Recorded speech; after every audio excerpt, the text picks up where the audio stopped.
I was living abroad, I was working in China teaching, and suddenly I became really unwell. It just didn't feel achievable because I didn't see anyone doing what I wanted to do. What an absolute privilege, compared to my previous job, that I'm able to control my hours, control what I want to do. I think we have to ask ourselves what we're actually reaching for. Like, I run a 6-figure business, and it was great to be able to say that I ran a 6-figure business, but now people are saying, what about multi-6 and 7? Welcome to today's episode of I'm Fine But. I am joined today by Jenna from Jenna Farmer PR. Welcome to the podcast, Jenna. Hi, thanks so much for having me. So, Jenna has got a very interesting story about where her career has taken a turn and how she moved from employment into building her own business. So, Jenna, tell us a little bit about who you are and what you do. So I'm Jenna. I'm a PR expert. So I help business owners get themselves all over the media, whether that's like TV, radio, podcasts.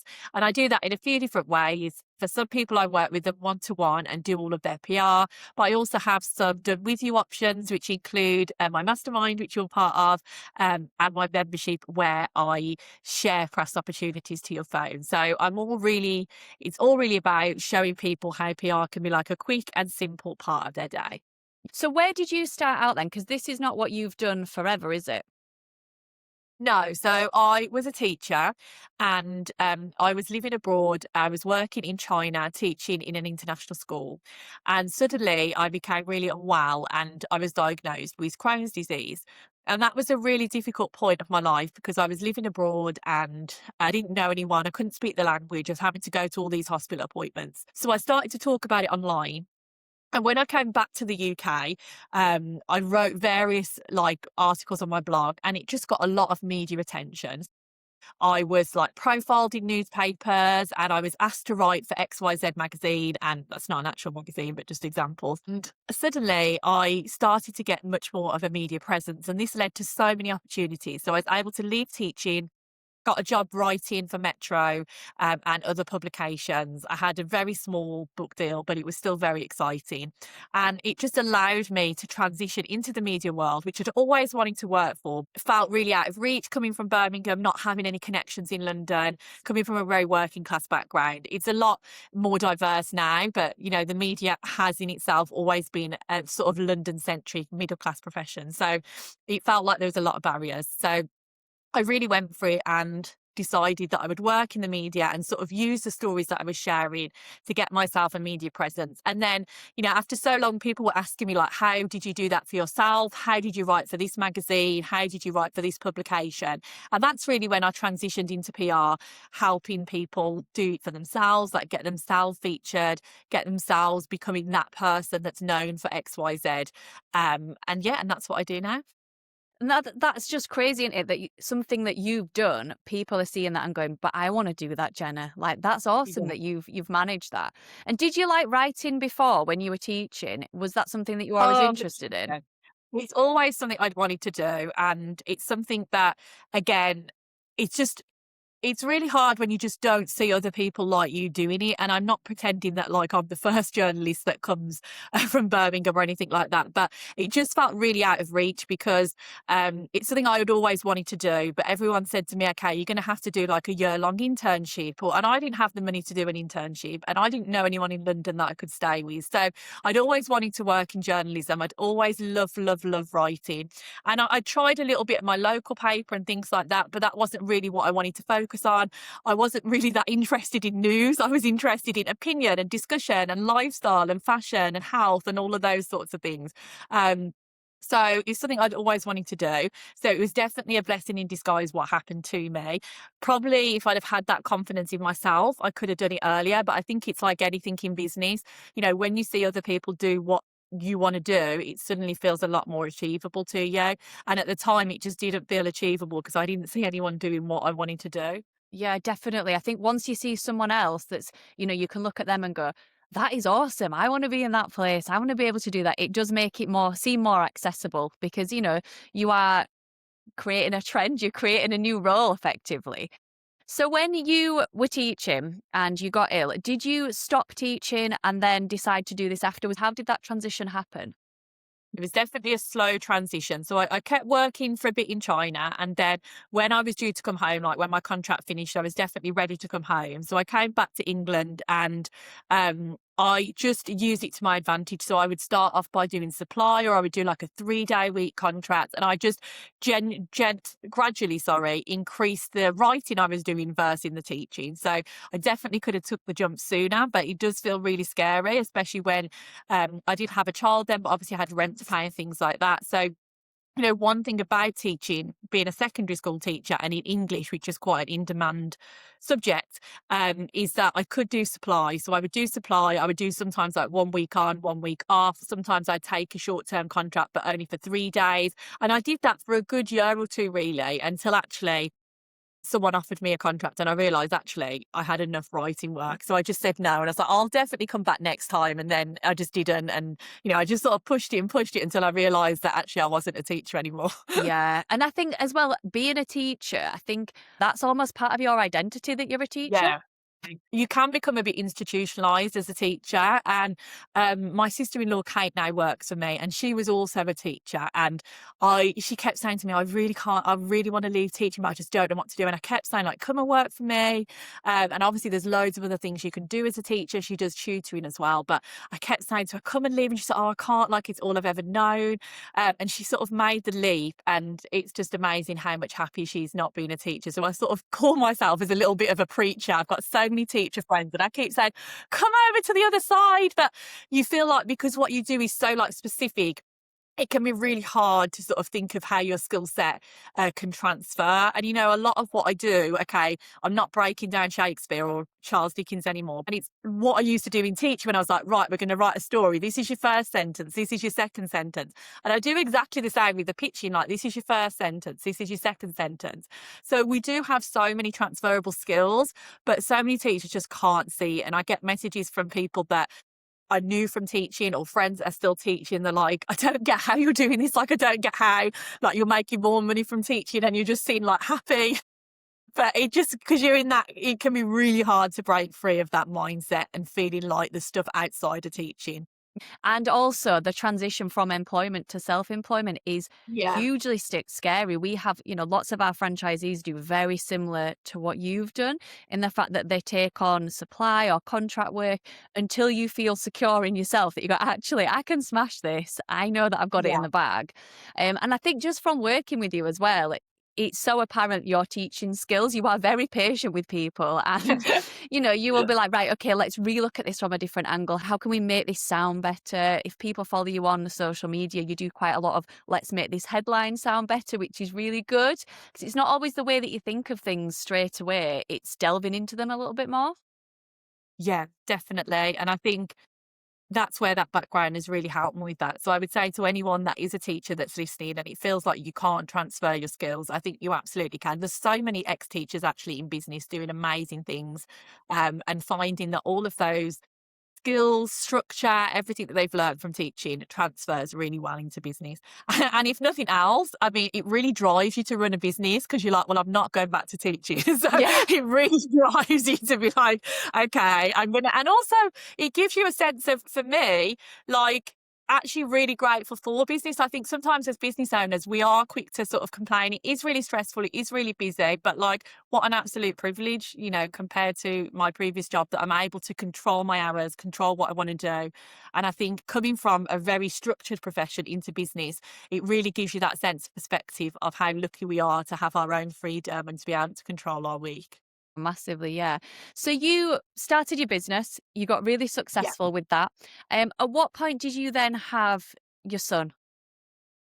So I had my son 6 years ago. So when I had my son, I was mainly doing the journalism stuff still. So I was doing really well with my journalism, but I was just finding that obviously my pay was completely dependent on like how many words I could write. So it put a lot of pressure on me. Like after I had my son, I really, really loved my job. So I'm not going to pretend that I didn't want to go back to my job. I loved my job. But at the same time, it was very much like, how many hours can I fill of writing?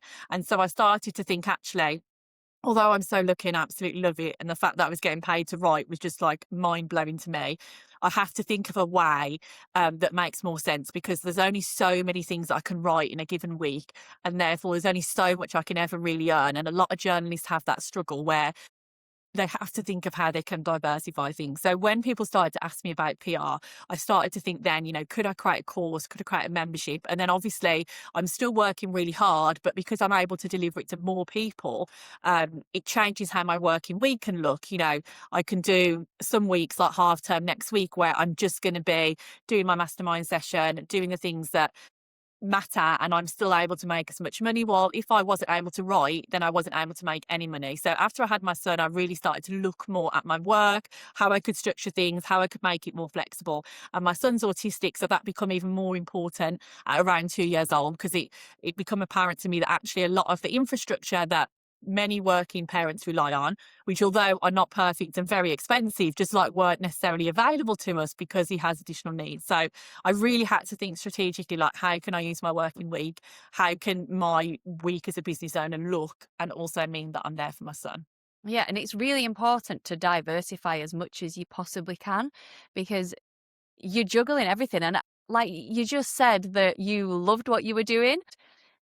I don't know why we feel like that's not an okay thing to say. Like both things can exist. We can love our children, but also be Yeah. like, but I love my job. I love who I am when I'm that working person. So you've built this membership for people so they can access you in a really, I suppose, accessible way. And have you found that you've got people from all different walks of business that come onto your membership? Yeah, definitely. And I think this is one of the things as well. When people start a business and they put like a one-to-one offer out there, maybe it's £1,000 or £2,000. And what would happen was people was like, well, I can't afford that. And then you'd be like, okay, well, you try and almost reduce the price, or try and, when I was charging like a day rate, I'd be like, well, maybe I could just do a few hours, or maybe I could just do that. And then it leads to something that neither party is really happy with. So what I always say to PRs now is actually, could you just help them in a different way? So I'm so happy that I came up with these different options. And it's not only about having that passive income, which is great, but actually it means that someone that approaches me, I can say to them, look, let's start right now. You don't have to wait until you've got the budget to work with me one to one. Not everyone's going to have that, and that's absolutely fine. And it means there's people in the membership, which I know you're in, that are new to business and getting amazing coverage, that have small niche businesses, that have product businesses. And it just means that I can help so many people, and also show people that they don't have to wait until they earn a certain amount of money to do PR, which is just something I'm really passionate about. Yeah. And have you found that there has been any struggles being a parent and doing your business at the same time? Or have you found it quite smooth once you've got going? I mean, I feel it's quite smooth, but that's because I've accepted that there's things I just can't do. And I was thinking about this earlier before the podcast. You know, Having a child that's autistic, it just means that you do have to be really selective about your time. About, like, someone messaged me and said, "Oh, you coming to this thing next week?" And I was like, "No, I'm already going to one business event next week. Like, that's my fill." And to be honest with you, that's not just about, like, I don't want to leave my child. It's because, again, of the structure of things. My son can't just go to after school club or breakfast club. And although those things are expensive, I know I'm not saying they're easy, but um, I've had to just really pivot. So I just say no to a lot of things. I don't really go to many overnight events. I don't necessarily go to retreats or big events that people talk about. I don't do many speaking on stages, but I actually think that's been really great, because it's shown me that you can run a successful business without having to do everything. I've had to be really selective. I will just say, oh, I don't do these, I don't do that. And actually, I think that perhaps if I didn't have a child, or I didn't have the commitments that I had, maybe I'd have just tried everything, and maybe that wouldn't have been successful for me. So now I feel like it does run smoothly, but I'm well aware that, like, multiple times a day, someone's like, "Have you tried that?" I'm like, "No, I don't do that. I don't do that." There's so many parts of business that I don't do. And I know that I could make more money, but I'm actually just really happy with accepting that. And it's a business that works for us. So I think when you reach that point of, actually, the whole point we went into business was for it to be flexible for our life. So we have to find the business that works for our life, rather than just doing what everyone's saying on Facebook or everyone's saying on social media that we should be doing. You don't have to do all of the things. Yeah, I think that's very important because you can get sucked into, can't you? The Yeah. like, oh, I should be at this event, I should be at that event. Yeah. And actually, You need to do the things that are going to effectively keep your business moving forward. And it's easy to be distracted by the shiny objects and the events and everything else and the awards that are going on. So for you, where do you see your business going? Do you see that is it on that upward trajectory? Is it on a level that you're happy with? How are you sort of envisioning it evolving? I think it again, how I see it evolving is gonna be really stick to what I said before, but I'm really happy it, like, continues to go on an upward projection. And, what I've noticed is my audience is growing, constantly new people coming into my membership and things like that. So I'm really happy where things are going. I think what I really want to try and double down on this year is the more accessible things like my membership, that I'm doing some in-person days and things like that, and really going back to my message, which is all about making PR quick and easy. So I think I really want to double down on those and just sort of get known for the person that is making PR really affordable and really simple and really quick. But again, I think we have to ask ourselves what we're actually reaching for. Like, I run a six-figure business, and it was great to be able to say that I ran a six-figure business. But now people are saying, what about multi six and seven? And I don't, that is something that I can't really see how that would impact my life or change my life at the moment. I think we have to just think about what do we actually want to get out of our business. And actually, to be honest, of an evening, I just like watching Love Island and Traitors, and I don't want to work of an evening, and I don't want to work all weekend. And people go, well, you're not passionate enough. Like, I'm really passionate, but I'm also, I think I've just accepted like how my brain works, how my week works. And actually, I've got a business that works for me. I don't want to not see my child for a week. I don't want to spend every evening exhausted. So I'm actually just really happy to continue that and do my business and watch some TV. That's amazing just to have that boundary of going, do you know what? Actually, I just want to work to be happy and to live. Yeah. And if you've got that fulfillment in what you do, you're passionate about it, you're very good at it, you can see that it's building and you're able to help people as well that maybe think PR is not accessible to them. Yeah, definitely. And I think you have to remember what the point of it was in the first place, because I think otherwise you can get very caught up in everything else. So for me, I've been reminding myself this year the whole point was to make PR really easy. So I've been really thinking about everything that I'm offering. Am I doing that? Is that, people have said to me, why don't you have like a 5-star dinner with journalists in the Ivy? And I thought, I don't want to do that. I mean, I would like to go to the Ivy, but that's not what I'm about. So instead, I've got like an afternoon where we just all come together and we just get our PR done. And so it's just really reminding myself, having that in the back of the head, like what do I actually want to do this for? What was the whole point of setting in the business in the first place? And I think I've seen so many business owners, you follow them on social media and they can just get sidetracked from that. And you think, actually, what you're doing now is completely different to what you were talking about a year ago. And I think changing is good, but you do see some business owners just get sucked up in that narrative of, I should be doing this, I should be doing that. I think even I have conversations with people about PR and they're like, I'm just going to finish my website and I'm going to spend 3,000 on my website and then I'll do some PR. Now, I'm not saying website designers aren't amazing, but my website costs £50. Like, let's just get it done. It doesn't have to be perfect. And then maybe I'll go back and change it. But I think we put these barriers in our way, just like a podcast. We're just having a conversation now. Yes, we could have a studio. Yes, we could have a sound engineer, and that would be great. But if that's going to stop us getting started, just get started first. It doesn't have to be perfect. Just get started and then work on it. And I think sometimes people feel they've got to have all these different things. They've got to have a one-to-one PR. They've got to have the perfect website. They've got to have a podcast studio. But actually, what I love about online business is you can literally start with zero investment, obviously in your case with what you do as well. And you can just start. And then when you make money, you can think about what you want to invest in. Or you could just have a business that works for you and you don't really invest in much, but you bring in enough money for what you need. Yeah, you look historically, you needed a lot of money to start a business. You needed Yeah. to, get a premises. You needed to get, all the different things years ago. But now we can actually start a business up by just going on the laptop and going, I'm going to start a Facebook page up. So it's so Amazing. accessible to people. And I think we've had so many conversations, and I think you might be the fourth person that said it's just progress over perfection and to Yeah. get going. I think that's a really strong theme that we've just got to get started, and nobody's perfect at the end of the day. It's just getting going in something that you feel passionate about. Yeah, and I think as well, keeping the stakes, that's why it did work really well for me to do supply at the same time and take it slower. Like, of course, there'll be some businesses where you need to just jump all in straight away. But I think, again, we romanticize that. And I think it's important to say you can do this a couple of hours a week and then see how it goes. You can do this at evenings. You could do it around your existing things. It doesn't have to be an all or nothing situation. Loads of us that have got kids, have got mortgages, you can take it at your own pace. It doesn't have to be nothing or all. So I think that's really important to have a think about. I just did it around my supply and then I just reduced the supply. Um, and there's so many ways that you can do that. So it doesn't have to feel like you're announcing to the world that you quit your job and that you're going all in. You can just take it at the pace that you want to. 100%. So I started working with you a few months ago because I felt like PR was a little bit inaccessible. We'd done quite a bit when we launched the book, but because I felt like we had something to talk about. And I saw the impact of us being in different publications. But once the book launch had finished, we got Amazon bestseller. I was like, this is brilliant. We got in loads of different things. And then I was like, oh, I don't actually think I've got anything else to talk about, but I could see the impact that being in publications was having on the business.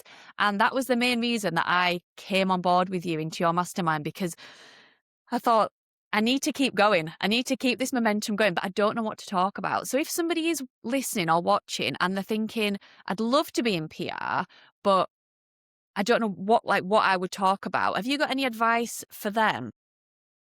Yeah, I think you can think about it in a few different ways. So I always say you don't have to just talk about one type of story. So you can start to think about your lived experience. I know you've done a little bit of that, like you was in Stylies talking about like working mums and things like that.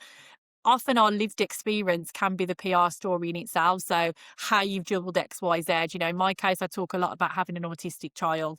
Often our lived experience can be really interesting to publications. And then we're all an expert in something. So like everyone running your classes are experts in that particular thing. So journalists are always looking for experts for their articles, and even business stories in themselves are really interesting to lots of publications. So, although it is great to have that thing like a book, an event, and it's sometimes worth looking at your business like what can we be doing in the next quarter to have some hype? Like, what could we be launching?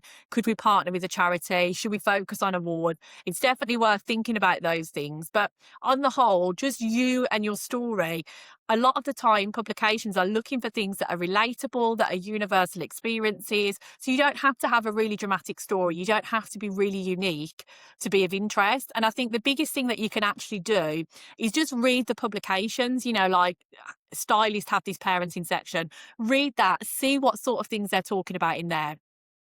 If it's local press, have a look at the local newspaper, see what things they're talking about in there. The more that you read, the more you can sort of see how your competitors are in the press. And then you can think, right, okay, this is what I could talk about. So don't feel like you have to have a shiny thing. Just your everyday, your own experience, your own expertise are enough to get you in the media. I think when I first started, I was like, because the book had been and gone, I was like, we've got nothing else to Yeah. talk about. But actually Yeah. working with you, there's been so many angles, sometimes even too many angles that I'm like, I don't know which one to focus on because there's so many Yeah. different stories that you can create or different expert, you can be pitched as an expert within a story that's already there. So if you had to give one piece of advice to someone that's listening, that's thinking, I would love to do something similar. I'd love to set up a business, or maybe they've just started a business and they've got children. Can you pass on one bit of advice that you think would be useful to our listeners? I think actually when I talk about PR, I talk about like how you can offer value, how you can solve people's problems. And I think actually that's the same with business. I think a lot of the businesses that we build, essentially we're making someone's life easier or we're solving a problem for them. So if you can get really clear on that person, what specific things they're looking for help with, what value you can offer them. I think that makes everything so much easier. It makes your messaging, your social media, and then the PR so much easier because you're really clear on the value that you can bring people. And I think a lot of business owners miss that step and they're just like, oh, it'd be so cool to be a coach, it'd be so cool to be a personal trainer, but what value are you offering people? Who are you working with and how are you helping them? I think that's really important to sort of nail early on. Yeah, it is. So tell our listeners, Jenna, how can they find you? So the main platform that I use on social media is Instagram. So I'm on at Jenna Farmer PR. I also have my own podcast, which is all about PR. So we sort of delve in how you can get into the media quickly, and that is called PR in Your Pocket. And I finally have a Facebook group called Get Your Business in the Media with Jenna Farmer. Amazing. I definitely would recommend going to follow Jenna because on Instagram, you put so many little tips out there and you really help a lot of business owners, even if they're not part of your world at the moment, to look at Yeah. different angles, how to reframe words, how to make stories more interesting. So I would definitely jump across to Instagram if you can and follow Jenna there. Thank you so much for joining me today. Thank you. Thanks so much for having me. You've just listened to I'm Fine But. If you're unsure about business or what really matters to you right now, why not take our free core values course? It's linked in the show notes and it's a brilliant place to begin. Don't forget to subscribe so you never miss an episode, and you can follow us online at all your favourite social media platforms at Baby Beats UK. Until next time, I'm Rose and I'm fine. But honestly, we're all just figuring it out.